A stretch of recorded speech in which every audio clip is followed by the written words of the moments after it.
Now we're gonna have some fun because okay, I'm ready for it. The rest of the show is really funny. I laughed out loud, LOL, more than at any show I've worked on so far, John, because this one is full of laughs. And it starts with the one and only Paul Heyman, then known as Paulie Dangerously, and give us a little backstory on this one, because I know this is one of your favorite clips and stories of all time about the show. Yeah, it's in definitely the top 5 of all-time favorite moments on Pro Wrestling Spotlight throughout the years. And Paul made his way into the studio at WNYG, and anytime Paul was either on the phone or in the studio, all hell broke loose, and he was just a firecracker. And there was a caller named Jim from Lindenhurst who would call the show almost every week from a payphone. And he was kind of a wise ass. Him and his friend Rock, who's one of our patrons to this day, and Jim still listens to the show. He called to speak to Paul, and I was always wary when the kid was calling up, because I knew he would say something about my weight, or he'd say something that I'd have to hang up on him. And this time he disclosed to Paul that he's calling from a payphone because his mother didn't want him to hear this show.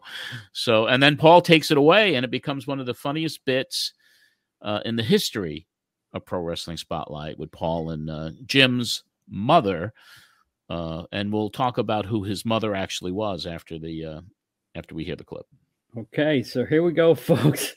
Paul Heyman, a phone booth, and a concerned mother in distress. What we're going to do now is start playing some of this old stuff for you.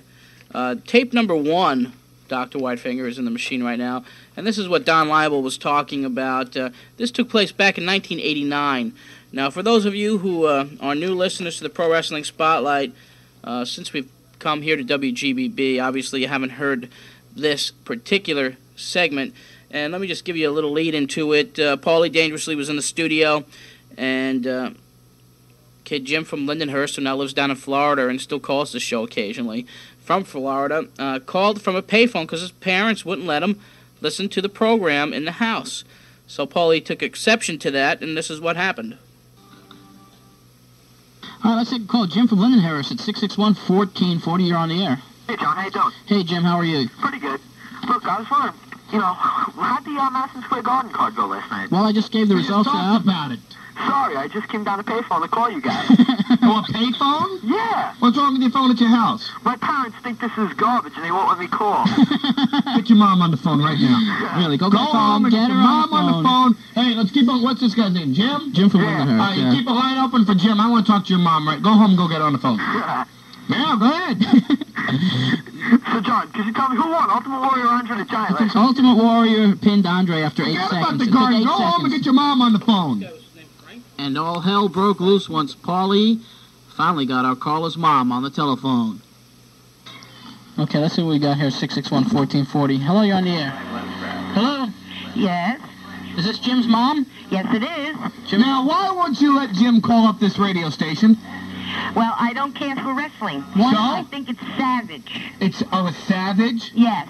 What TV shows do you watch? Anything else but wrestling. All right, name one.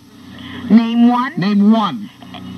You come from Long Island? Yes, I do. Well, then I'll speak slowly. Name one. Name one? L.A. Law. L.A. Law. Oh, good. So you like to watch defense attorneys protect rapes and murderers and people like that on the air and teach young children to grow up to be defense lawyers to defend rapists and murderers and arsonists and stuff like that, but you won't watch professional wrestling. That's correct. Professional wrestling is fixed. And I didn't know it was broken. Oh, I'm so funny. Go ahead. And it's savage, and I think that some of these people that they have who are champions, children look up to, I think that they are disgraceful. Disgraceful. A guy that comes on TV, works out every single morning, makes sure that he has a suntan, and tells kids to say their prayers, eat their vitamins, and go to school and do your homework and graduate college. That's disgraceful. But you watch L.A. Law with a bunch of people out in Hollywood doing cocaine and snorting things and putting things in their veins and defending rapists and murderers and arsonists on television, and you're telling me that's not disgraceful, right?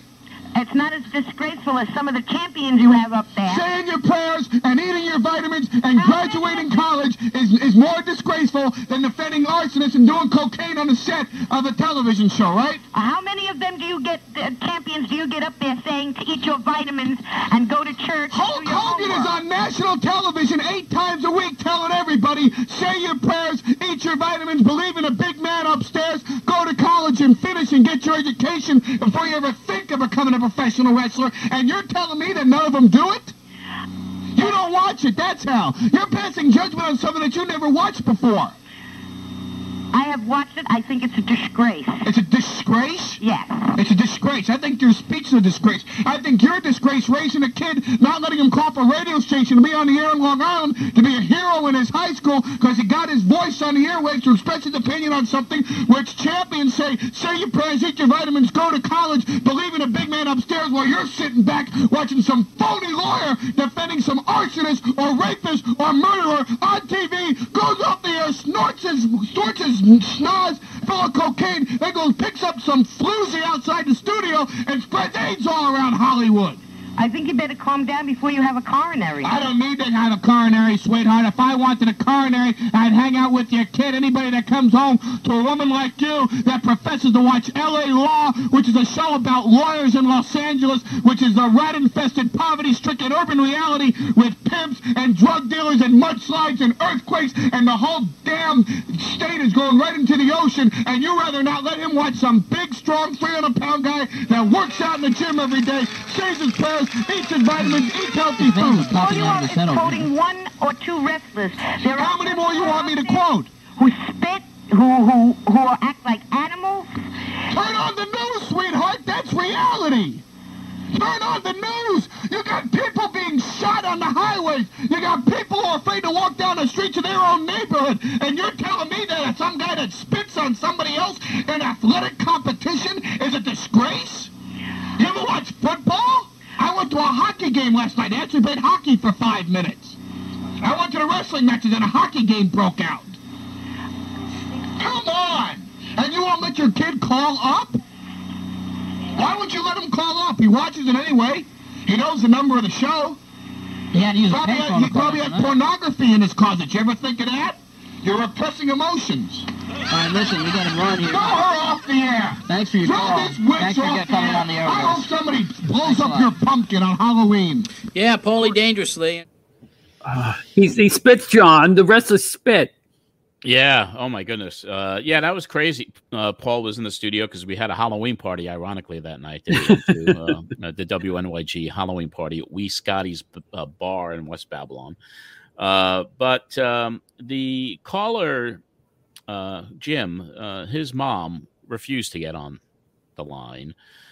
He didn't even ask her, probably. But our producer at the time, Bruce Jacobs, his mom lived locally, so he called her some quick action, and he asked his mother if she would come on the radio show to talk about wrestling with Paulie Dangerously, and his mother wasn't a fan of wrestling, and so that was kind of an interesting back and forth, but it wasn't really Jim's mom, it was Bruce Jacobs' mom.